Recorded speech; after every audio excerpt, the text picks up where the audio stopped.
The SEC rules want me to disclose what our damages are from extreme weather and what our plans are for future dealing with extreme weather. They say because it's increasing. And then they want us to have detailed accounting for our operations and all the material risk to our business. But what does the SEC know about climate change? And how is that going to help our financial markets? How is that going to help our energy industry? How's that going to help our society?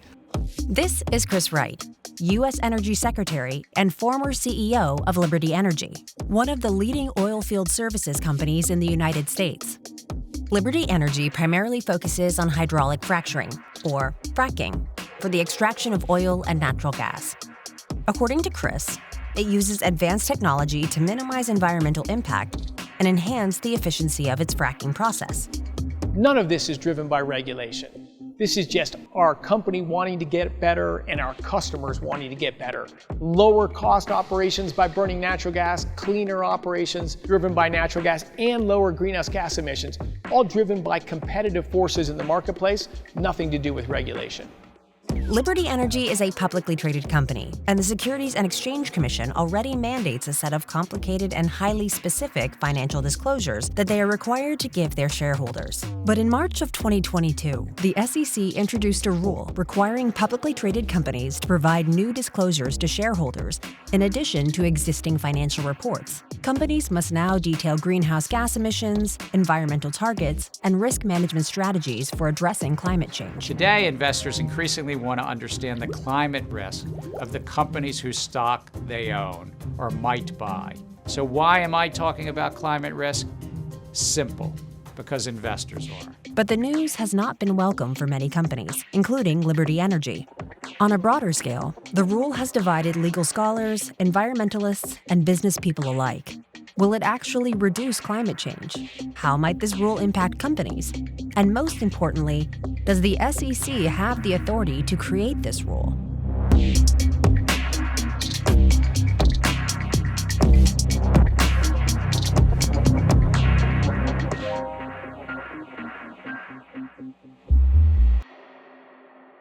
The Securities and Exchange Commission, or SEC, was created in response to the stock market crash of 1929 and the subsequent Great Depression. I've been walking all day. Its job? To restore investor confidence and make sure capital markets could function properly, and to prevent a similar financial meltdown from occurring again. Fast forward nearly 100 years later. Does the SEC, an independent federal financial agency, get to write regulations on climate change? According to the SEC, climate change is an environmental threat and also a financial one that requires disclosure. Here's Michael Vandenberg, director of the Climate Change Research Network at Vanderbilt University Law School. We know from economics that companies have an incentive to externalize the harms of their production. They have an incentive to create pollution that they don't pay the costs of controlling and that are not reflected in the price of their products. And as a result, we have a problem where the emissions that we're benefiting from today will cause 100 or more generations to suffer harms. And yet we don't have to account for those today. The challenge we have is that in many cases the federal government is trailing behind where the American public is in terms of environmental protection. American industry is functioning in a world in which we have global markets. And what we see is there are both public and private governance systems that are demanding disclosure by companies around the world.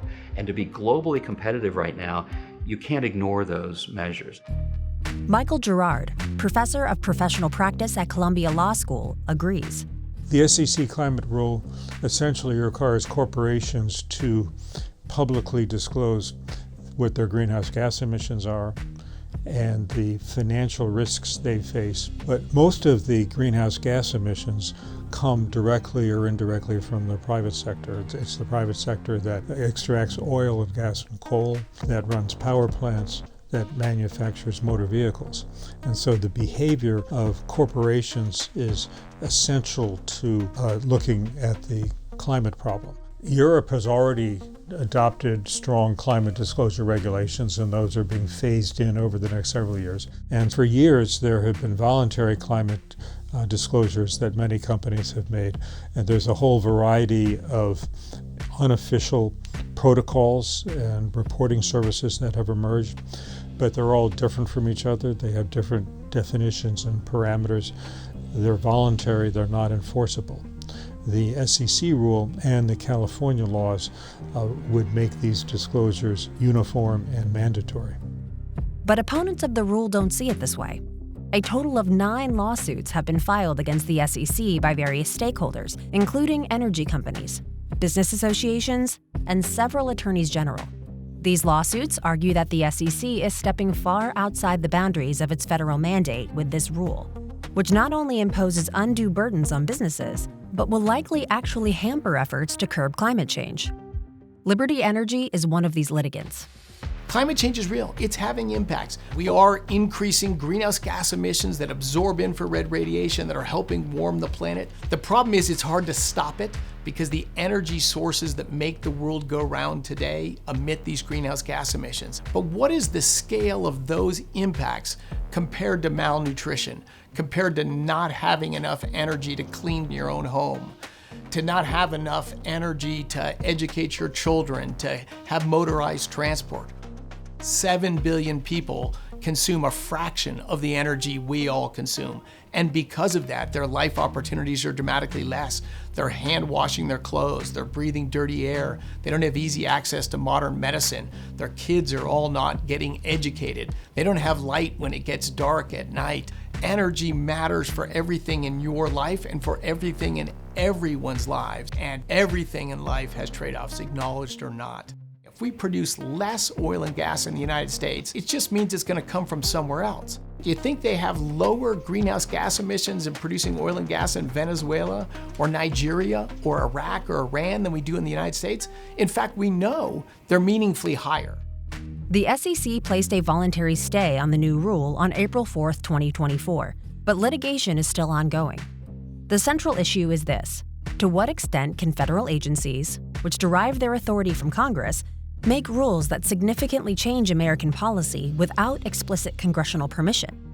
It turns out, the Supreme Court has been grappling with this precise question for decades.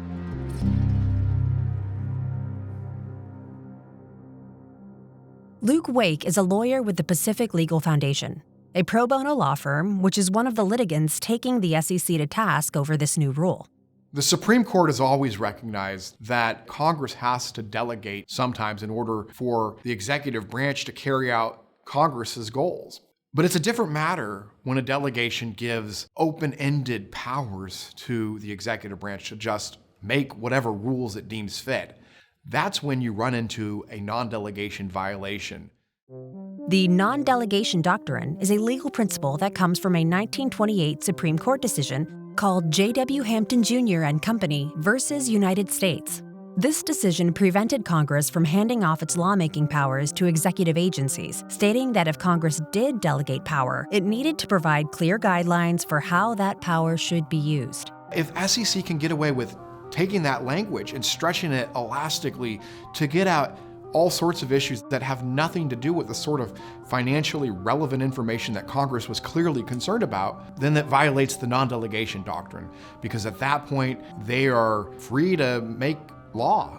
This has since given rise to a more restrictive principle called the Major Questions Doctrine, which also draws on precedent set by the Supreme Court in cases like Chevron USA versus Natural Resources Defense Council in 1984 and King versus Burwell in 2015. The Major Questions Doctrine says that federal agencies must have clear permission from Congress when dealing with important issues that could significantly impact the economy or public policy, even if they already have statutory authority to do so.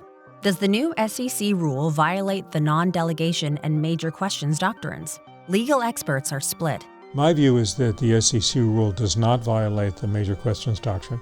Since it was enacted in the 1930s, the SEC has been requiring companies to disclose the major financial risks and opportunities that they face, because investors really care about the risk profile of their investments.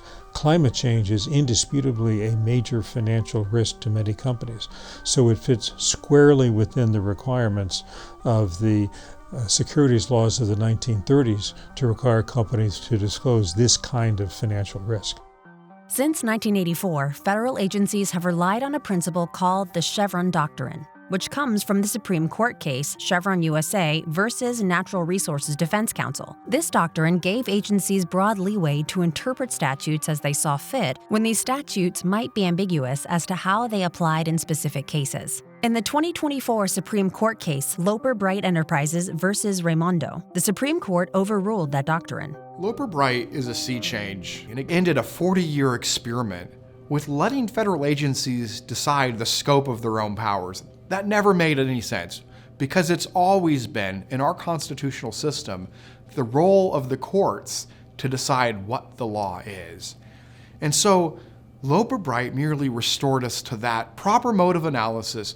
When someone calls into question an agency's claim to power, you have to look at the statutory text and decide whether or not the agency is right. It will not let the agency put a thumb on the interpretive scale. One of the legal tools that was used to support the SEC rule was the idea that the Chevron doctrine meant that the court should defer to the SEC's interpretation of its statute. The courts will now give less deference to the SEC's interpretation, but will still pay some attention to it. So the revocation of the Chevron doctrine somewhat weakens the legal case for the SEC rule, but it by no means wipes it out. SEC has decided to engage in environmental regulation. They're acting outside of their lane, and that's obviously a problem. This is an agency that was created to regulate financial markets, so what business does it have engaging in environmental regulation?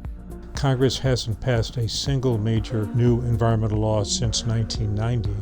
So the EPA and all the other federal agencies need to be working with statutes that are 30 or 40 or 50 years old, which makes it very challenging, especially if the courts are going to restrict them to using only laws that very explicitly talk about climate change, which almost none do. As I understand it, the SEC chair, Gary Gensler, when announcing the new rule, made it clear that the new rule is designed to comply with the Supreme Court's definition of materiality. But because the Supreme Court has narrowed their decisional space, Congress is unlikely to adopt major new pollution control statutes, and that limits their actions. The Supreme Court defines information as material if there is a substantial likelihood that the disclosure of the admitted fact would have been viewed by the reasonable investor as having significantly altered the total mix of information made available. In other words, companies must disclose how climate change affects their business, but they don't have to disclose all the tiny minutiae of this, which would be highly impractical and expensive. Rather, they only need to disclose the information that a reasonable investor would consider relevant to their financial decision-making. This has been the legal definition of materiality since the TSC Industries versus Northway Supreme Court decision in 1976, and, according to the SEC, it designed its climate rule to comply with this definition. We're not changing any materiality standards. It's just the Supreme Court classic one about substantial likelihood that a reasonable investor would find it significant to the total mix of information in making an investment decision. Straight from the law of the land, the Supreme Court. What's the effect of that in an era in which we haven't had a major pollution control statute since 1990? If the partisan divide in Congress is so great that Congress is gridlocked, effectively what that means is there's not a great deal that regulatory agencies can do. And again, my fear in that area is that it will cause delay in a response. The public will not go away on this issue. Climate won't go away on this issue. And so what we will get is a lack of action over the next decade or so. If the SEC rule is upheld, what could be potential outcomes for the productivity of American corporations, especially in the energy sector?